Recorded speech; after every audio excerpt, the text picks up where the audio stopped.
Hi, have you ever been hired for a job that you didn't know how to do? You were given a set of procedures that didn't make any sense. I have, and I know exactly how difficult that can be. My name is Julia, and I create interactive, user-friendly digital documents. Take a look. So I found a document online that's available to the public, and I redesigned it. As you see here on my screen, it has a blank cover. And in order to navigate throughout this document, you must scroll.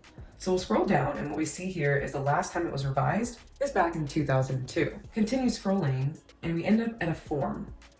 For the first section, it says, please check the appropriate statement. We can't check it unless we print it and use a pen. In the next section, we're asked to fill out our name as the project leader. Let's say we were to type on this line, and let's type in John Doe. You see here the line starts to break in the center and extend. Let's go ahead and continue scrolling down until we get to the table of contents.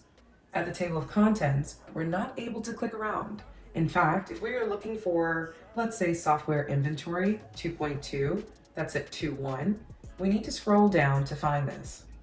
So I will scroll until we get to page 2.1. We're at page 2.1, and here's 2.2, software inventory. Now, it wasn't really a huge problem to scroll down, but keep in mind this document only has 13 pages. Okay, now that we've seen this document, let's go ahead and take a look at the new document. I took the cover and changed the background to a blue. It made the logo pop out along with the text. Now, we can scroll in order to get to the first page of the document. And if you see here, it's on a 2-page view, which allows you to see it set up as if it were a physical notebook. It also includes tabs along the right-hand side. So before we get there, the form that we saw earlier that did not allow us to check, and it did not allow us to enter our name without the line spreading, let's see what I did there. For the check boxes, you can go ahead and you can click these now and check them off. Additionally, you can go where it says name and you can type in John Doe. Look at that. For a date, you can do the exact same thing. Today is April the 13th, so 04/13/25. Okay, that's enough for the form. But what I really want you to see are the tabs. So I can go to the tabs, and if I hover over them, they light up.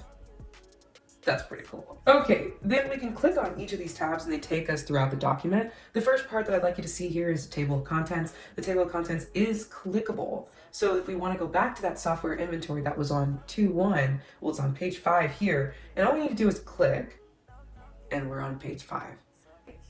And we can scroll, we end up at the end of the booklet, and that's all that I have to show you. It's just a sneak peek at what I can do with a document. So if you're working with something that's outdated and you'd like to modernize it, let's connect. Thanks so much for watching. Have a good day.